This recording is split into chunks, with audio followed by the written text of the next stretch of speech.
stock ថ្មីយើងរៀបចំរួចរាល់ហើយ Toyota Prius ឆ្នាំ2012 option 3ក្នុងសទឹកដោះគោពណ៌ប្រផេះ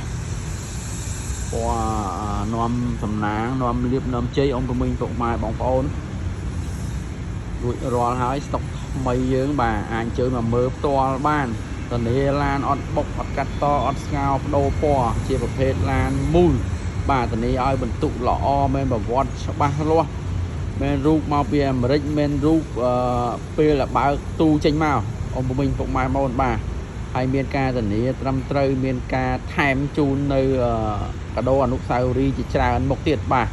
តោះឥឡូវកុំឲ្យខាតពេលយូរអញ្ជើញទៅមើលជាមួយខ្ញុំទាំងអស់គ្នាបាទ Toyota Prius ឆ្នាំ2012 option 3ក្នុងសទឹកដោះគោចង្គៀងគុជភ្លោះរៀបចំរួចរាល់ហើយអង្គមិញពុកម៉ែអូនបាទឥឡូវមកមើលប្លុកម៉ាស៊ីនមុនគេសិនបាទគាត់ថាបើកឡើងមកភ្លឺស្វាយបាទចាំងភ្នែកបងអង្គមិញពុកម៉ែបងប្អូនជាប្រភេទឡានមូល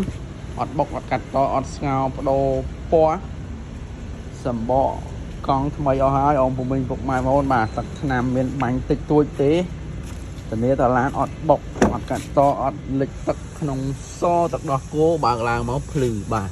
ជាក់ភ្នែកណាស់អង្គមិញពុកម៉ែបងប្អូនបាទ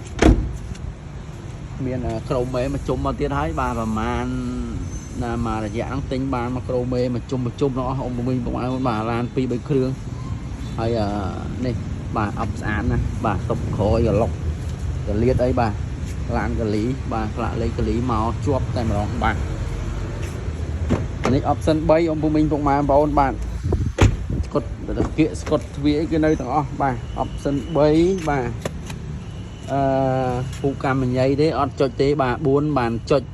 ហើយបានស្បែកតែនេះ3ពូអត់ចុចទេកម្មញ្ញៃតែខ្ញុំដេក៏ស៊ូមកឈុតជូនអង្គមិញពុកម៉ែបងប្អូនបាទធានាថាឡានថ្មីអង្គមិញពុកម៉ែបងប្អូនបាទมันច្រេះมันកាត់តมันស្ងោបដូរពណ៌អង្គមិញ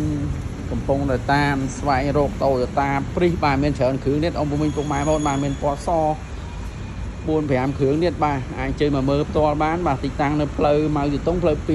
245បាទអាចរំលោះក៏បានវាយដូរក៏បានឬក៏ទិញលុយសុទ្ធក៏បានដែរអង្គមិញពុកម៉ែបងប្អូនបាទលេខទូរស័ព្ទទីតាំង Telegram បាទខ្ញុំដាក់ខាងលើជូនបាទអរគុណអង្គមិញពុកម៉ែបងប្អូនបាទសុខសប្បាយនិងសំណាងល្អ